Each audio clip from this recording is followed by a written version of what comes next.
Olá, internautas que acompanham o site Toledo News, eu sou o Kelvin Polasso e nós chegamos para mais uma entrevista. Nesse momento a gente recebe o capitão Rodrigues, ele que é o comandante do subgrupamento do Corpo de Bombeiros aqui do município de Toledo, vai conversar um pouquinho com a gente sobre o trabalho dele à frente do subgrupamento, ele que chegou há pouco tempo aqui no município, e também sobre o Maio Amarelo, esse mês ali de conscientização no trânsito, vai falar um pouquinho para a gente sobre as ações no trânsito aqui no município de Toledo. Capitão, seja muito bem-vindo ao site Toledo News. Obrigado, Kelvin. Deixar o nosso boa tarde, né? Não sei que horário eles vão estar assistindo isso. Boa tarde, boa noite, boa manhã, né? Para os nossos ouvintes. Então, capitão, para falar um pouco desse início de trabalho, pouco tempo ainda aqui no subgrupamento, como que está sendo esse início de trabalho, esse primeiro contato com os demais bombeiros, com a equipe, com o trabalho aqui na cidade de Toledo? Essa transição com a equipe é muito fácil, porque nós já trabalhamos aqui na unidade, né? Então, no ano de 2011, nós viemos para cá, então já tivemos o contato com a tropa. É claro que de lá para cá algumas coisas mudaram, alguns bombeiros aposentaram, outros bombeiros de outras unidades vieram para cá, mas a gente já tem um conhecimento de boa parte da tropa, então foi uma parte muito tranquila. Mas é sempre um grande desafio, né? Principalmente porque o município de Toledo, o Corpo de Bombeiros de Toledo, ele virou uma referência a nível de estado, na parte de treinamento, na parte de estrutura, né? Então a gente tem essa obrigação, essa responsabilidade de continuar esse trabalho que foi muito bem feito. E como que foi o primeiro contato ali com o Zé Pelon, antes dele sair, de ir para Cascavel? Ele que ficou 8 anos aqui, fez um belo trabalho no município. Como que foi esse contato? Deu para tirar bastante coisa de como que está o subgrupamento? Como foi esse primeiro contato entre vocês? Foi bem tranquilo, nós trabalhamos juntos, né, um período ali, acho que de aproximadamente 2 anos, né? E depois eu fui para Palotina, e Palotina também é área pertencente a Toledo, né? Então, embora eu tivesse certa autonomia lá, eu ainda continuava tendo contato com o capitão Zarpelon, que na verdade era a minha hierarquia a ser seguida dentro da corporação, né? Então, a gente sempre manteve um contato por ser a mesma área, né? O quartel de Palotina ser a área de atuação do Corpo de Bombeiros de Toledo. Então, a gente sempre manteve um contato, então foi bem tranquilo. Eu só precisei, obviamente, me inteirar dos encaminhamentos de coisas que estavam acontecendo no quartel aqui, para que a gente desse continuidade nos trabalhos. E quais as primeiras demandas, os principais desafios que você vê para esse início de trabalho aqui em Toledo? Legal, nós temos 4 frentes de trabalho assim que estão nos tomando um pouco mais de atenção, né? Nós temos 2 quartéis, isso as pessoas às vezes não sabem disso, né? Mas o Corpo de Bombeiros de Toledo possui 2 quartéis em Toledo, então nós estamos com planejamento de trabalhar em cima do segundo quartel. O primeiro quartel já possui uma estrutura muito boa. Nós queremos desenvolver no município a parte de defesa civil, então hoje a estrutura do quartel e o nível de atendimento ele já é de primeiro padrão. Hoje o município ele carece um pouco na parte da defesa civil, né? Então a gente vê quando tem fortes chuvas, fortes ventanias, o município sempre acaba sendo atingido. Então a gente precisa trabalhar para tentar diminuir essa vulnerabilidade que o município possui, né? Então nós temos esse primeiro contato inicial. E nós estamos tentando implementar aqui no município o SIAT. Então, hoje nós já temos o atendimento por ambulâncias realizado no Corpo de Bombeiros, mas nós não temos o sistema do SIAT, né? Que é um sistema integrado com unidades médicas. Então, nós estamos tentando trazer também para o município este trabalho, além de conseguir recursos da União para a região, né? Então, sempre lutando aí por buscar mais recursos. Nessa questão do SIAT, quais seriam os avanços trazendo esse serviço aqui para Toledo? Quais seriam os avanços e como que isso melhoraria e impactaria no trabalho de vocês? O SIAT ele é um serviço integrado. Então, cada órgão vai ter a sua responsabilidade e a sua lista de atribuições, né? A diferença é que a gente consegue trabalhar isso de uma forma mais... o fluxo segue de uma forma mais contínua, né? Então, a gente vai ter o responsável por fazer a triagem, vai ter o responsável por fazer o atendimento, nós temos o apoio médico no local já do atendimento, nós temos o contato já, enquanto do momento do atendimento, nós já temos o contato do meio hospitalar para fazer a reserva desse leito, né? E temos o direcionamento para esse leito. Então, é todo um fluxo que vem seguindo de forma ininterrupta, né? Então, isso consegue melhorar o atendimento à população. Nesse sentido, ainda a gente vê o atendimento do Corpo de Bombeiros, principalmente em acidentes, muitas vezes o atendimento ambulâncias do Corpo de Bombeiros e também do SAMU. Mas muitas pessoas têm dúvidas de quando acionar o Corpo de Bombeiros e quando se aciona o SAMU. Qual é essa diferenciação? Perfeito, boa pergunta. Então, realmente as pessoas têm essa dificuldade, até porque elas veem, né, o SAMU algumas vezes atendendo ocorrências de trânsito ou outros tipos de ocorrência, mas nós temos as definições de cada instituição, né? É claro, às vezes acontece tanto do bombeiro atender uma ocorrência que é mais característica do SAMU, quanto o contrário, né? Por quê? Porque às vezes a ambulância do bombeiro já está no atendimento, aí é encaminhada uma ambulância do SAMU e vice-versa, né? Mas, via de regra, como deve se portar o cidadão, né? Então, nas questões de trauma, que são as batidas, acidente de trânsito, acidente desportivo, queda, né? Enfim, teve uma pancada, teve uma escoriação, uma batida, né? Número 193, Corpo de Bombeiros. Os casos clínicos, que é um infarto, um desmaio, né? Que a gente chama de síncope, né? Tá passando mal, teve uma queda de pressão, né? Nesses casos, número 192, que é o SAMU. Às vezes, os serviços eles se complementam, né? Como eu já falei, um para cobrir, às vezes, o outro que está já em atendimento, mas via de regra dessa forma. Nesses casos clínicos, se não tiver uma viatura do SAMU, vocês conseguem dar o suporte também. Exato, só que o ideal é que seja feita a ligação pro número 192. Por que vai acontecer? Se a pessoa ligar num caso desse, ela vai ser orientada, se ela ligar 193, ela vai ser orientada a ligar pro número 192. E daí o número 192 vai fazer toda a triagem, vai receber a ocorrência para si, e daí vai passar para nós. Então, de qualquer forma, nós vamos atender, mas a porta de entrada vai ser pelo SAMU. Da mesma forma acontece com o bombeiro. Então, vai entrar uma... teve um acidente de trânsito aqui na esquina de casa, né? Você vai ligar no número 192. Eles vão pedir para você ligar no número 193, que seria a característica do Corpo de Bombeiros, esse tipo de atendimento. Então, você vai ligar no número 193, vai passar todas as informações ali, e daí, se o bombeiro não tiver condição de atender, nós é que vamos dar a entrada pelo SAMU. Então, de qualquer forma, a porta de entrada tem que ser a porta correta, tá? Então, independente de quem vai atender. Então, se a pessoa conseguir já fazer ter esse entendimento inicial, né? E fazer a solicitação já no número correto, a gente economiza tempo. Facilita muito o trabalho e o atendimento também. E o tempo, numa situação emergencial, ele é fundamental. Você falou dos dois batalhões que a gente tem aqui em Toledo, um lá na região da Parigô e um na região da Grande Vila Pioneiro. Qual que é a diferenciação entre esses dois batalhões? É mais uma questão de logística, de localidades na cidade, uma divisão nesse sentido? Como que vocês organizam esses dois batalhões? Isso, exato. Então, primeiramente, para a alocação desses quartéis, foi colocada a questão de risco, né? Então, é feita uma análise de risco. Qual seria um ponto estratégico, assim como quando cheguei aqui, vocês falaram, aqui é um local estratégico que a gente consegue sair para cá, no atendimento das notícias, né, que vocês têm que cobrir. Para nós é a mesma coisa, a gente faz uma análise de risco. Então, na época que foi construído, nós tínhamos um risco principal na região lá em cima, que era a questão da BRF, né, na época Sadia. Então, foram feitos esses dois quartéis. Mas a diferença básica é a área de atuação, né? Então, um quartel vai ter a sua área de abrangência, o outro quartel tem a sua área de abrangência. Por quê? Por causa do tempo-resposta.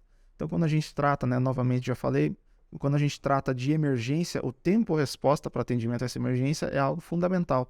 Então, faz sentido nós termos quartéis mais próximos da onde a gente vai fazer o atendimento. Então, por isso, quanto mais pulverizado os quartéis, melhor, porque a gente consegue reduzir esse tempo-resposta.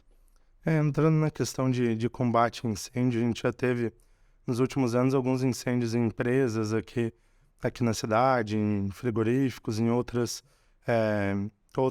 ali, espaços de grande volume de pessoas, muitos maquinários. Como que existe algum trabalho de prevenção nesse sentido, algum trabalho talvez em conjunto com técnicos de segurança no trabalho, com as próprias empresas? Como que faz para tentar, quem sabe, prevenir esse tipo de situação? Perfeito. A parte de prevenção do Corpo de Bombeiros hoje ela é uma das principais demandas que o Corpo de Bombeiros tem para conseguir estar evoluindo. Então nós temos as cidades, crescem, o número de habitantes crescem, mas a gente consegue manter um número de sinistros, né? Então o número de incêndios, né? Isso se deve justamente à evolução da prevenção, né?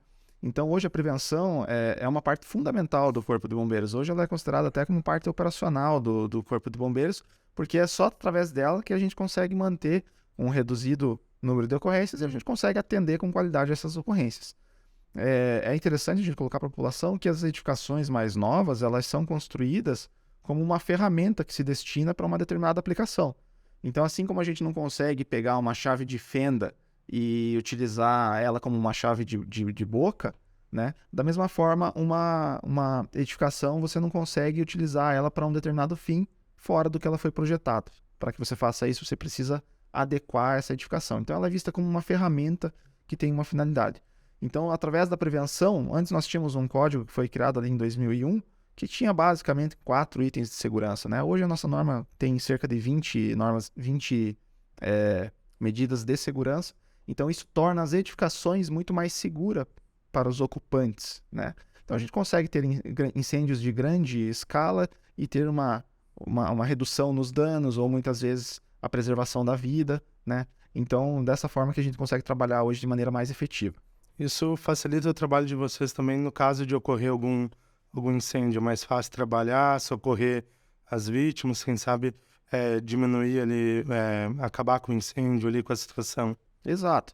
Facilita para todos, na verdade, né?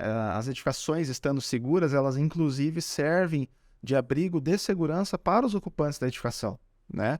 Então, a gente quer ainda... Nós não chegamos ainda nesse nível, né, de implementação de cultura de segurança, né, com as pessoas, mas a gente quer chegar ao ponto ali que a gente consiga incutir na cabeça das pessoas que a edificação é um local seguro. Não necessariamente porque você teve um sinistro, o mais seguro é você sair de qualquer forma da edificação. É claro que você vai sair, mas, por exemplo, vamos dar um exemplo bem simples para que a gente consiga visualizar, né? Hoje, uma escada de uma edificação mais alta, ela resiste e ela traz uma segurança ao ocupante de 4 horas. Inclusive, as escadas de edificações mais elevadas, elas são escadas à prova de fumaça. Então, você tem um local dentro da edificação que te garante uma segurança de 4 horas e te garante ainda que você vai estar livre de fumaça, que é talvez o principal risco e o que mais vai atordoar as pessoas num breve momento, né? Então, com isso a gente tem tempo para fazer o resgate das pessoas, nós temos tempo para fazer o combate necessário, evacuar tudo. Então, com certeza, facilita o nosso trabalho, mas também traz uma segurança aos ocupantes da edificação. Você citou que as questões clínicas, o ideal é acionar o SAMU. Mas uma questão que a gente vê ali com muita frequência, principalmente em crianças, bebês e idosos, é a questão do engasgo. Qual que é os cuidados que as pessoas devem ter nesse sentido? Qual que é a orientação quando uma mãe tem ali um filho que engasgou ou a pessoa ali tem um familiar idoso que engasgou com algum alimento? Qual a orientação nesse sentido? É legal essa tua pergunta porque geralmente nós temos pelo menos uma ocorrência por ano, né? Em que realmente pais e mães ligam no quartel, né? E acabam relatando uma situação dessa, né? Ah, meu filho estava mamando e engasgou, não está respirando, né? Então você vai perceber uma coloração diferenciada no rosto do bebê, né? Uma dificuldade respiratória.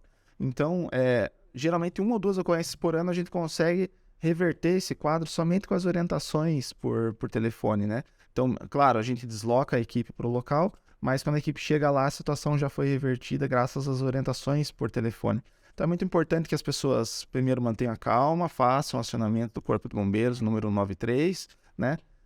No caso de uma criança pequena ali, coloque essa criança contra o seu peito, né? Pode colocar as costas da criança, né? no seu tórax e aperte ali logo abaixo do plexo solar, né? Logo abaixo da linha dos mamilos, aperte ali para que a gente tente fazer com que a criança venha expelir esse objeto.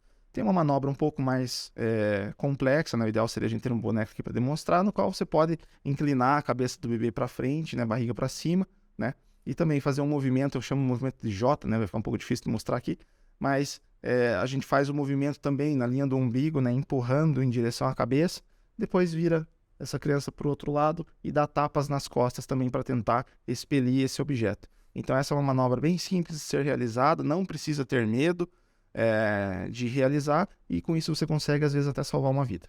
Essas orientações rápidas são muito importantes para salvar mesmo a vida ou ali agilizar esse trabalho de vocês. Exato, o importante seria muito importante que nós tivéssemos essas instruções já nas escolas e todos nós crescêssemos, né, sabendo dessas medidas, né, porque no momento do desespero, mesmo sabendo fazer, mesmo já tendo visto alguma vez na vida, se torna um pouco mais difícil. Imagina se você nunca viu, né? E a calma é o principal. Realmente, se a gente não conseguir manter a calma, a gente não consegue nem ouvir a orientação que estão nos passando. Já aconteceu, eu gosto de usar em treinamentos, né? Um exemplo, hoje em dia a gente consegue achar tudo isso na internet, né? Mas eu gosto de um vídeo que mostrava que o pai ligava, justamente informando, né? A questão de uma parada respiratória do filho, e ele não passava as informações que o atendente pedia, né? Inclusive o endereço. Então não conseguia acionar o socorro porque o pai, muito nervoso, não passava o endereço. Então eu volto a frisar, é muito importante que você mantenha a calma, faça a ligação e escute as orientações que o telefonista vai te passar, o radioaspirador vai passar. Então ele vai te passar algumas orientações, você responda as perguntas, né? Até porque às vezes as pessoas, e esse acho que é um outro tema que a gente vai tratar em breve, né? Às vezes a pessoa pergunta, mas já respondi isso. Então várias perguntas elas são devido aos trotes, né? Nós temos alguns trotes, então infelizmente a gente tem que fazer essa triagem, né?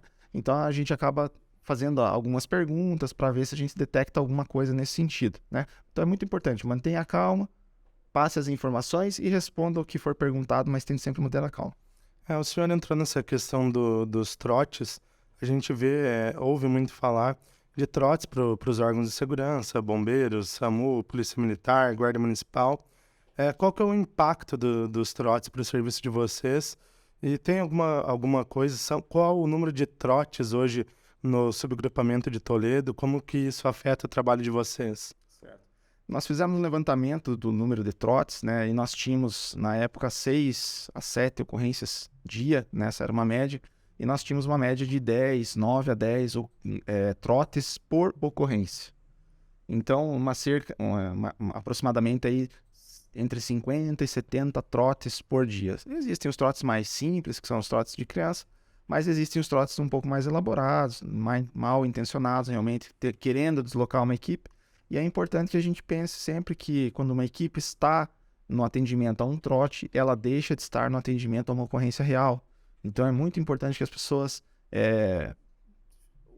fiscalizem, não é fiscalizem a palavra, né? Mas orientem os seus filhos, né? Porque muitas vezes a criança faz na inocência, faz na brincadeira, não sabe o que está fazendo, né? E às vezes você está tirando o socorro, inclusive, de um familiar seu numa necessidade. Então é muito importante que nós orientemos as crianças para que se evitem esses trotes. Obviamente os outros trotes que são mais maldosos, né? Nós resolvemos da forma legal, mas é bem importante que a gente tenha essa consciência que a gente está tirando o socorro de uma pessoa que pode estar precisando.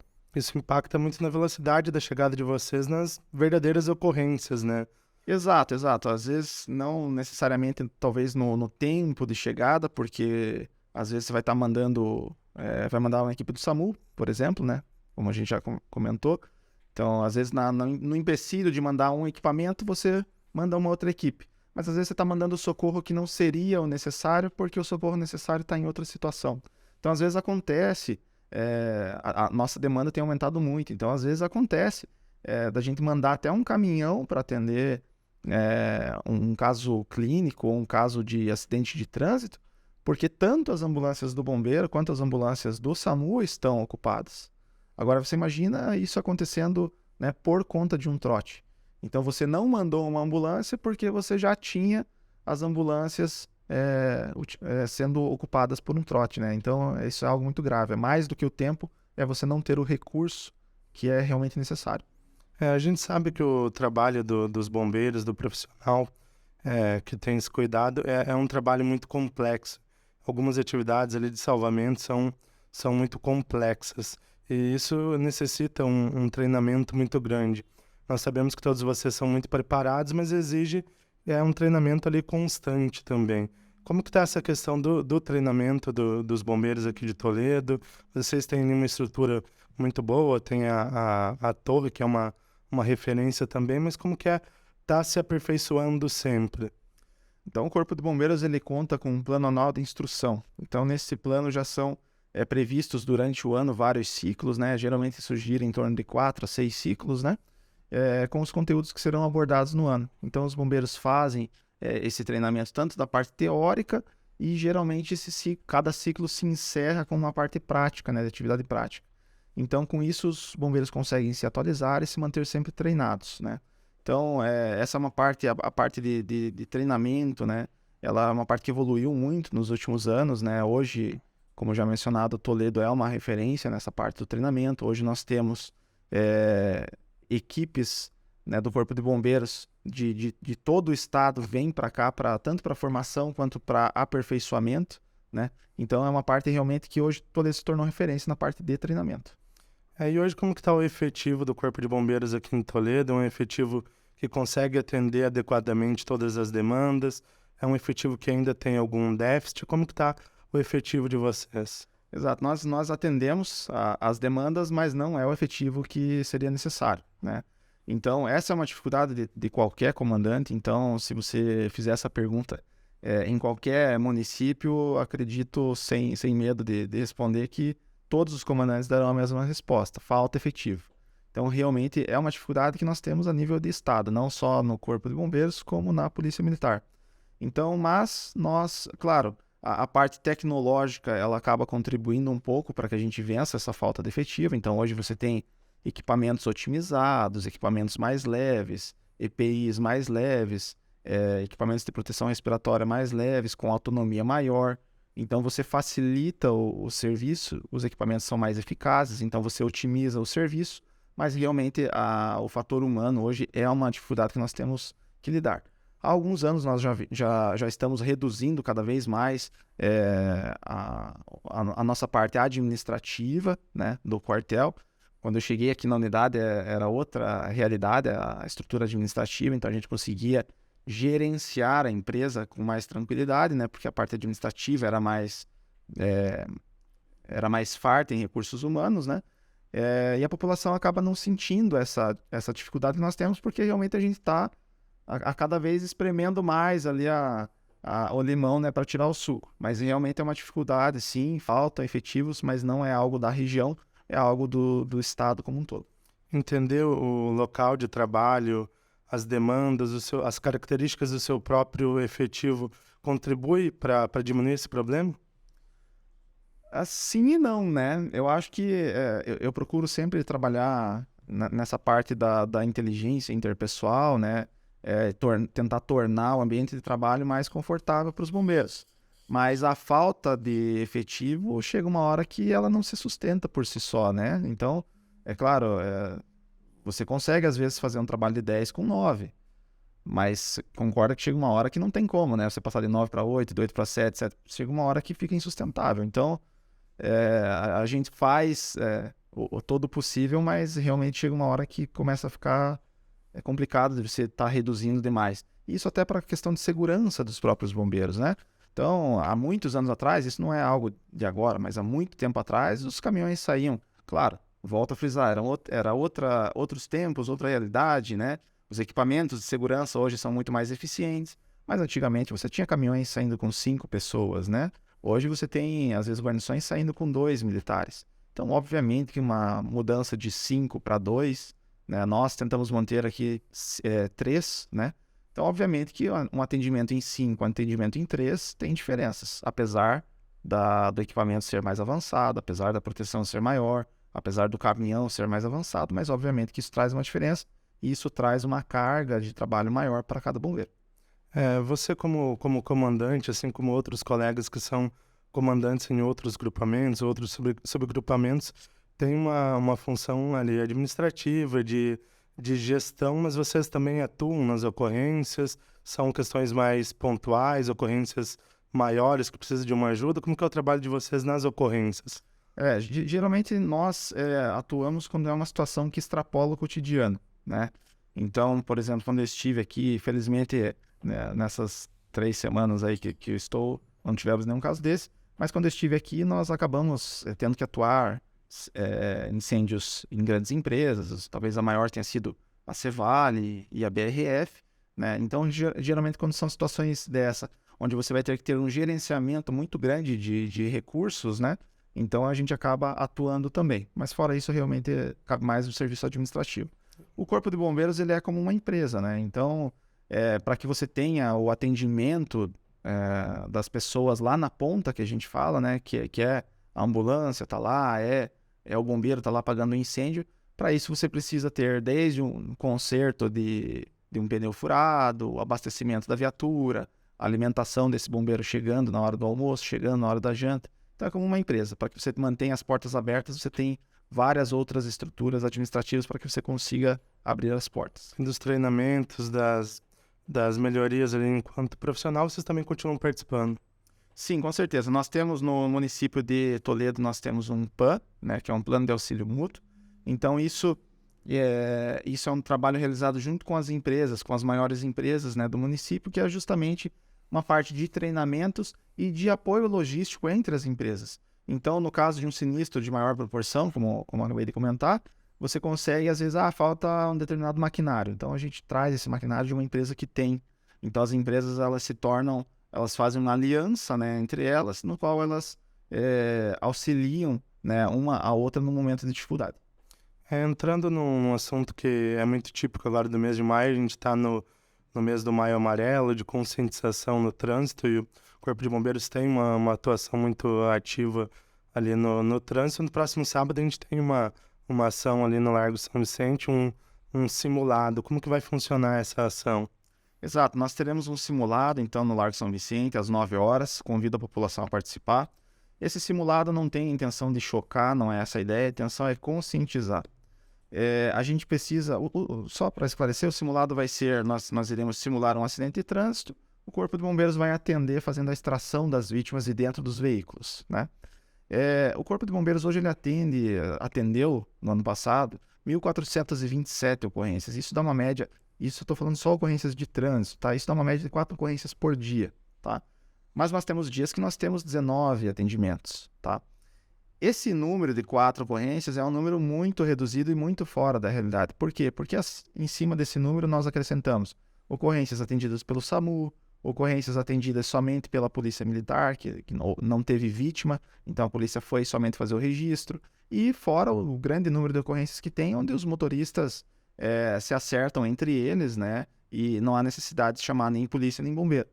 Então, quando a gente fala de 1.400, quase 1.500 ocorrências, isso é só atendimento do Corpo de Bombeiros. E dessas, 85% são ocorrências leves. Isso quer dizer o quê?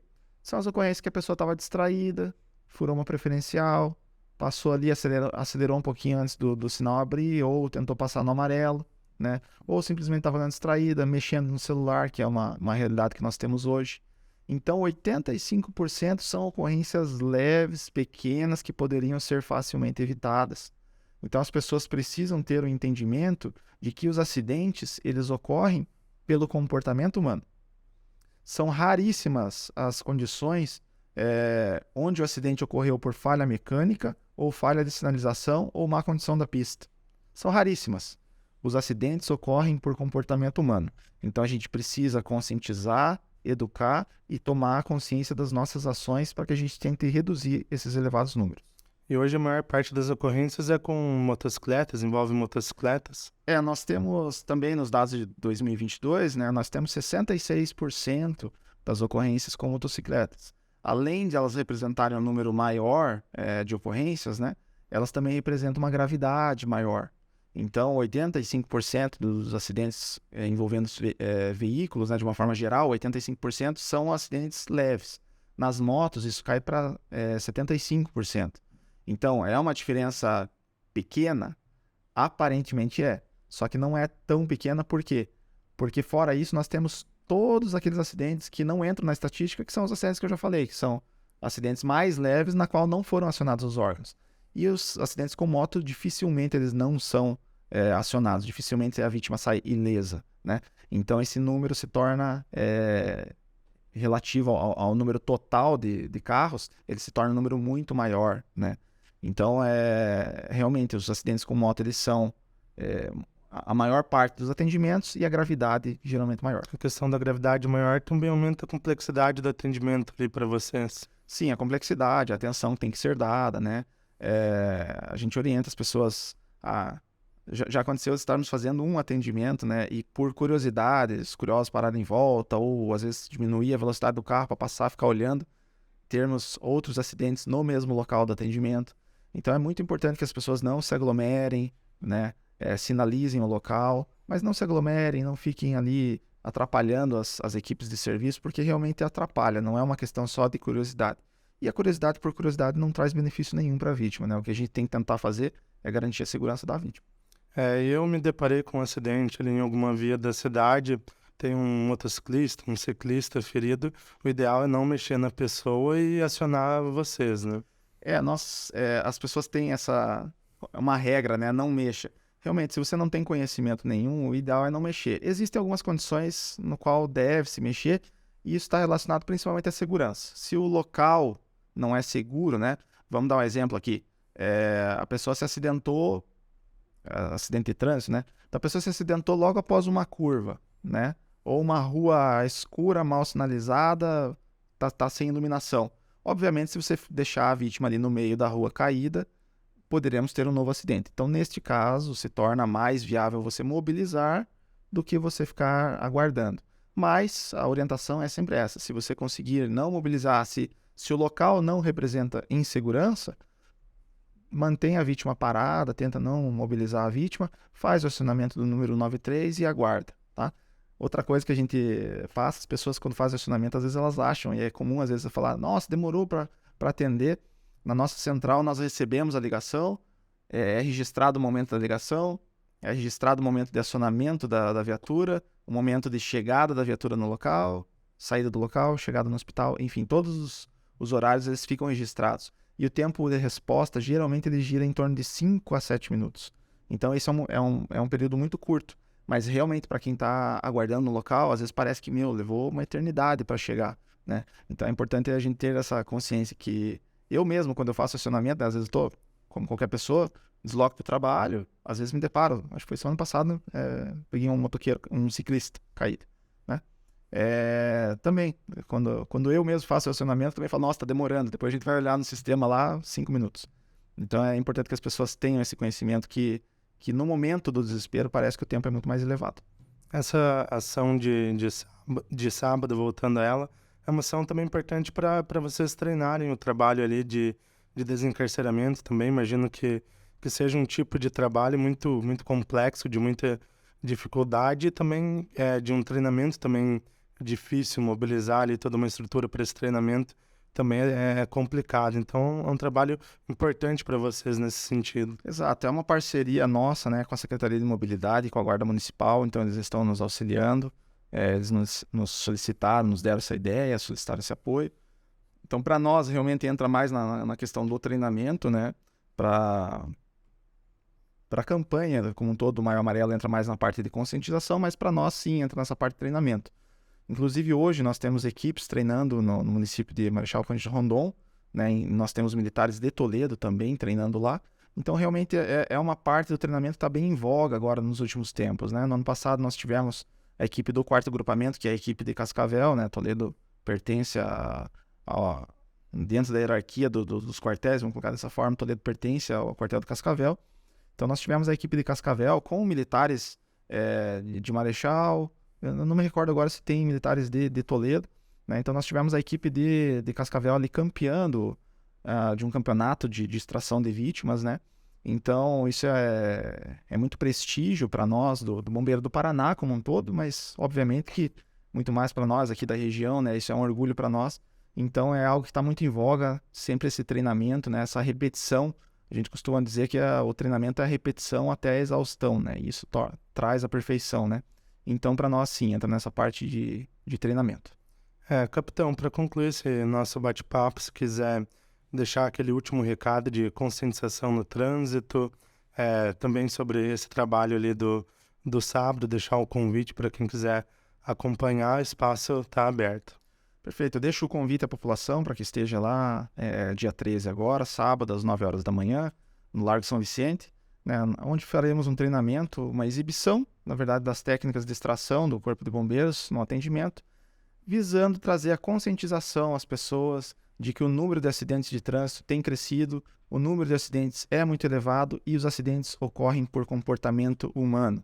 Então não adianta a gente exigir dos órgãos públicos que sejam feitas alterações na legislação, que sejam feitas campanhas de conscientização, ou que seja feita alguma adequação de sinalização, ou mesmo dos veículos, se nós não mudarmos a nossa conduta, o nosso comportamento no volante, na direção. Então isso é o principal fator de acidentes de trânsito hoje no município de Toledo. Capitão, nosso agradecimento pela disponibilidade de vir conversar com a gente, de conversar com o nosso público, de trazer um pouco do dia a dia e do trabalho de vocês, dessas dicas, orientações. Nosso agradecimento. Obrigado a vocês, obrigado aos nossos ouvintes, né? Foi um questionário grande aqui, não estava esperando que fosse tão elaborado, né? Mas bacana, que bom que a gente pôde trazer parte desse conhecimento do nosso dia a dia aí para os ouvintes. Nós recebemos o Capitão Rodrigues, ele que é o comandante do subgrupamento do Corpo de Bombeiros aqui do município de Toledo. Ele falou um pouco da sua atuação aqui no município, dos principais problemas, gargalos, das principais características aqui do subgrupamento, e também falou de uma ação que vai ser realizada no próximo sábado, ali no Largo São Vicente de Paulo, um simulado ali de acidentes graves, de desencarceramento, uma ação em conjunto com a Guarda Municipal, que depois vai realizar uma blitz ali também. Então, essa e outras entrevistas estarão disponíveis no nosso site, no www.toledonews.com.br, e também nas nossas redes sociais, na nossa página no Facebook, no nosso Instagram, no @site Toledo News, e também no nosso canal no YouTube. Lá tem essa e outras entrevistas. Também tem o nosso podcast, eu Tô no Pod. Então já aproveitem, se inscrevam no canal, ativem o sininho das notificações, que vai ter muito conteúdo para vocês. Nos vemos em breve e até mais.